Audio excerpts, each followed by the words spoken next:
Et salut les trekkers, c'est Alex, j'espère que vous allez bien, on se retrouve aujourd'hui pour une nouvelle vidéo. Aujourd'hui, on va parler vêtements de randonnée bien évidemment, mais plus particulièrement de vêtements pour randonner l'hiver. Quels sont les vêtements que j'utilise et quels sont aussi ceux que je préconise pour une pratique de la randonnée en hiver. Alors attention, puisque pratique de la randonnée en hiver, ça peut être dans le Piémont sans neige, à 10 degrés, ou en haute altitude, avec de la neige, du vent, de la glace et des températures négatives. Donc randonnée l'hiver, j'ai plutôt me tabler sur la randonnée hivernale et enneigée pour cette vidéo. Je vous donnerai l'exemple des vêtements que j'utilise, que ce soit pour de la randonnée classique à pied, en raquette ou en ski de rando, même si c'est un petit peu plus particulier. Pour commencer, petit rappel sur le système des 3 couches, même si j'en avais fait une vidéo que je vous mets juste ici, c'est super important à savoir, mais pour vous résumer le système 3 couches, il vous faut 3 types de vêtements. Une première peau qui va vous permettre d'évacuer la transpiration, souvent en laine mérinos. Ensuite, vous aurez une deuxième couche qui va retenir la chaleur, doudoune, polaire, etc. Et ensuite, vous aurez la troisième couche, l'imperméabilité, celle qui va vous protéger des éléments extérieurs. L'archel, la veste de pluie, etc. Et oui, transition un petit peu particulière, hein, c'est pas pour faire le mariole ni rien, c'est juste qu'on va parler de la première couche, donc on va commencer tout de suite de la première couche qu'on met sur sa peau. C'est bien pour ça qu'on l'appelle la première peau, la première couche. Souvent, moi j'utilise et je vous conseille de mettre un t-shirt manche longue en laine mérinos. Là c'est du 50% je crois, et c'est du 200 grammes par mètre carré, donc ça tient relativement chaud. Ça c'est sous de Decathlon, j'en avais fait une vidéo, c'est vraiment super, ça fait peut-être un peu plus de 3-4 ans que je les ai. Je les ai utilisés en Nouvelle-Zélande. Bon, il y a quelques petits trous qui commencent à apparaître, j'avais fait des travaux avec, donc il y a des petites taches de mortier, de béton, mais voilà. C'est très bien, ça permet d'évacuer la transpiration. En plus, la laine mérinos, c'est anti-odeur. Et vraiment, on sent vraiment la différence avec une laine mérinos comparé à un t-shirt classique au niveau de la chaleur.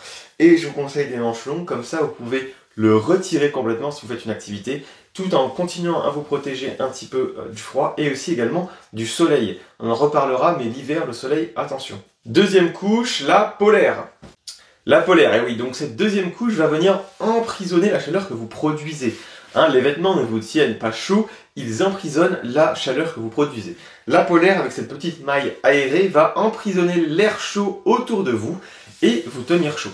Alors la deuxième couche, on peut la combiner avec une polaire et une doudoune par exemple, ou une deuxième polaire, une polaire fine et une polaire un petit peu plus épaisse. C'est pas parce qu'on dit 3 couches qu'il faut forcément 1, 2, 3, on peut avoir une couche principale, donc la première couche, plusieurs deuxièmes couches et une troisième couche imperméable. Donc comme je vous le disais, on peut compléter sa deuxième couche chaleur avec une polaire, donc ce qu'on a là, et une doudoune pour avoir encore plus chaud. Vous avez rappelé, celle-là c'est la MT100, rapport qualité-prix parfait, et là c'est la nouvelle que j'ai essayée. Je sais pourquoi j'ai un petit peu plus froid alors qu'elles sont données pour la même température, c'est que là on a la ouate directement à l'extérieur, donc le vent peut s'engouffrer et vous faire perdre un petit peu de chaleur. Tandis que là, il y a une sorte de petite membrane imperméable, entre guillemets, qui va couper un petit peu le vent. Donc, je mets ma deuxième couche, deuxième couche, pour avoir encore plus de chaleur. Donc là, la chaleur est encore plus emprisonnée dessous. Troisième et dernière couche, c'est votre archel ou votre veste de pluie, coupe-vent, tout ça. Enfin, pas que coupe-vent, il faut que ce soit vraiment une veste de pluie, une archel, une carapace dure. Donc, la vienne, c'est celle-ci.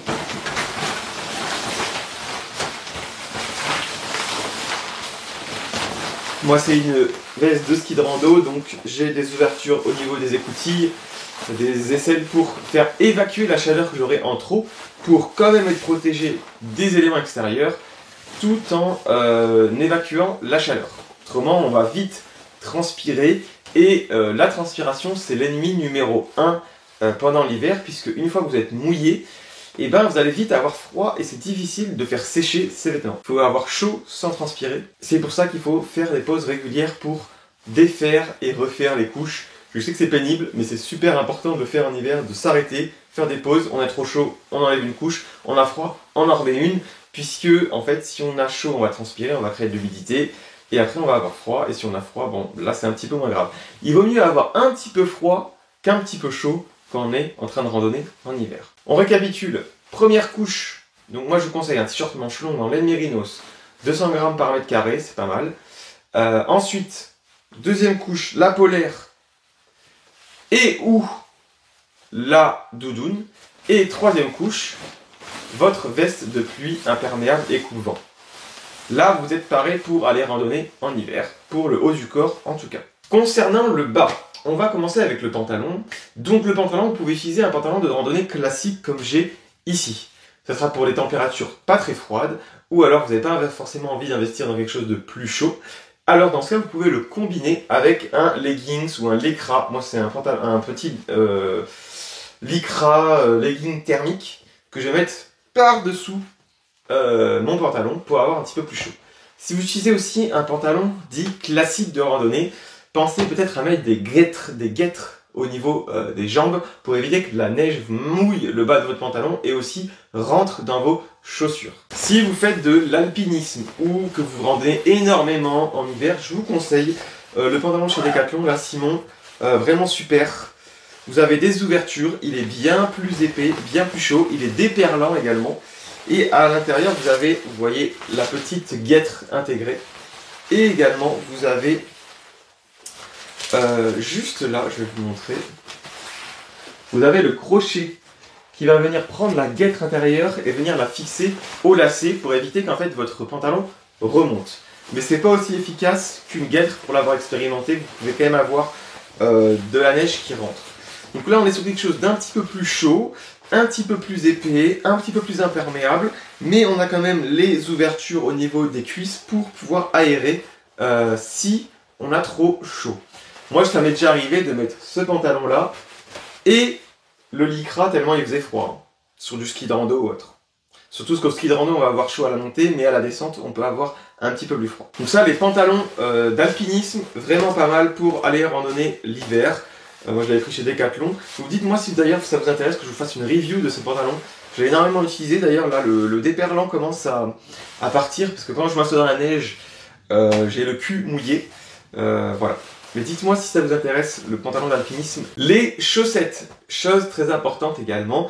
Inutile de prendre des grosses chaussettes en laine bien épaisses, vous allez avoir trop chaud, transpirer, et donc au final vous n'aurez pas les pieds mouillés par la neige ou la pluie, mais par la transpiration, et vous allez avoir froid. Je vous conseille soit des chaussettes de ski sportives, hein, pas des grosses chaussettes en laine de ski qu'on met quand on avait 8 ans pour aller faire de la luge, des chaussettes de ski alpin, quoi.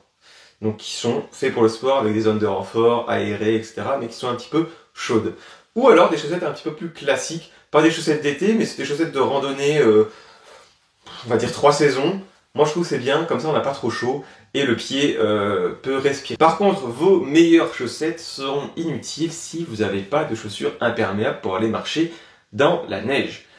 J'avais fait une vidéo, quelles chaussures choisir, je vous oriente vers ça pour vous donner plus de détails. Ce que je vous dirai aujourd'hui, c'est que si vous allez dans la neige, il vous faut forcément des chaussures montantes et imperméables qui vont résister à la fonte de la neige sur vos chaussures, qui vont se transformer en eau, hein, tout simplement.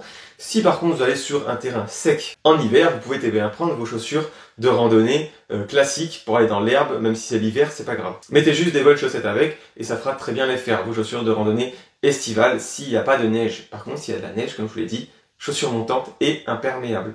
En parlant des extrémités, il faut protéger vos mains, donc des gants. Alors vous pouvez utiliser des petits gants de trek comme ça, très fins, juste pour vous couper du vent et vous protéger un petit peu du froid si vous avez vraiment une activité forte. Moi, à la montée en ski de rando, j'utilise cela. Là, il y a une aération, il faut que je les change, hein. C'est ceux qui viennent de Nouvelle-Zélande. J'ai travaillé à la ferme avec, plus X kilomètres, donc ils commencent à être usés.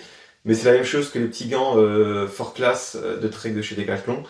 D'ailleurs, Fort Class qui va disparaître, vous vous rappelez, hein, Simon, la vidéo. Je vous envoie si vous ne l'avez pas vu, très intéressant, Fort Class va devenir Simon. Si vous avez besoin d'un petit peu plus chaud, vous avez des petits gants d'alpinisme. Ça, c'était les gants que Trek Attitude, Nico, nous avait montré sur sa chaîne. Je les ai pris pour mes sorties ski de rando et alpinisme. Ils sont pas mal. Le seul petit défaut, je dirais, c'est la longueur de la couverture au niveau du poignet. Je trouve que c'est un peu court. Mais autrement, ils sont très bien. Ils sont assez chauds, ils sont assez, on va dire, on a assez de dextérité avec. C'est un bon intermédiaire entre le gant de trek et le gant de ski. C'est le gant d'alpinisme, tout simplement. Autrement, si vous avez vraiment trop froid, vous pouvez prendre des moufles, des gants de ski, etc., etc. Mais en tout cas, moi je pense que ça c'est un bon entre-deux. On a assez de préhension, et c'est assez chaud, et c'est imperméable, donc c'est génial. Je vous en ferai peut-être une review de ces gants-là. Dites-le moi dans les commentaires si ça vous intéresse. C'est encore du Simon, du Décathlon. Chose très importante pendant l'hiver, c'est le bonnet. Vous perdez plus de 30% de votre chaleur corporelle par la tête. Donc protégez-vous, la tête, très important. Au pire, vous pouvez le retirer si vous avez vraiment tout chaud, mais en tout cas, c'est très important de se couvrir la tête. Comme je vous disais, on perd beaucoup de chaleur par cette extrémité-là. Alors que ce soit un bonnet spécial montagne ou pas, moi c'est un bonnet classique et il va très bien. Et on peut le coupler à un tour de cou. Donc le tour de cou, comme son nom l'indique, il va autour du cou. En vrai, ça garde vraiment bien la chaleur. Vous pouvez même faire un cache-oreille avec et un cache-nez, une cagoule en gros. Vous pouvez le transformer en bonnet. Vous faites un petit nœud au bout où vous laissez pendre et vous avez un petit bonnet léger mais qui va quand même conserver la chaleur. Bon, c'est pas trop le style mais on s'en fiche.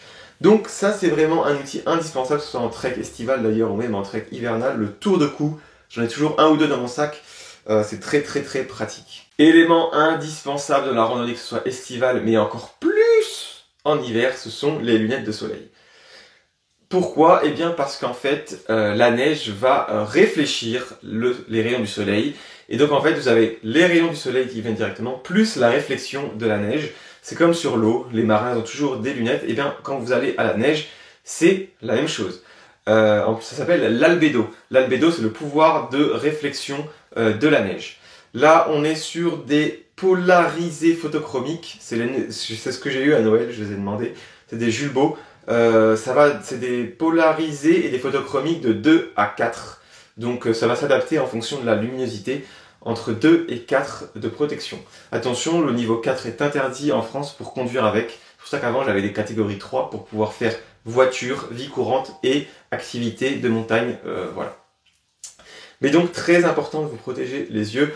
Vous pouvez avoir sinon des ophtalmies des neiges, perdre des points de vue, hein, donc vous abîmez les yeux.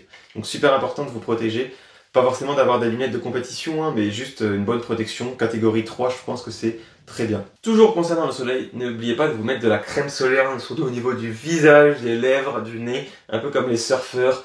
Il faut protéger le visage, notamment à cause de la réverbération, hein, du reflet du soleil sur la neige, donc très important aussi de vous protéger la peau. Si vous êtes en t-shirt aussi, mettez de la crème sur vos bras. C'est pour cette raison moi, que j'utilise des t-shirts manches longues, comme ça je n'ai pas besoin de me tartiner de gras sur les bras et j'en mets uniquement au niveau du visage et les lunettes protègent les yeux. En ce qui concerne les équipements pour randonner l'hiver sur les raquettes, les crampons piolets, etc., je vous invite à aller voir ma dernière vidéo sur la sécurité en hiver. C'est vraiment très important, ne vous aventurez pas n'importe comment sur des randonnées hivernales enneigées. Voilà, sur ce les amis, si cette vidéo vous a plu, je vous invite à mettre un pouce bleu et à vous abonner à la chaîne. Et moi je vous dis à la prochaine pour une nouvelle vidéo. Ciao ciao!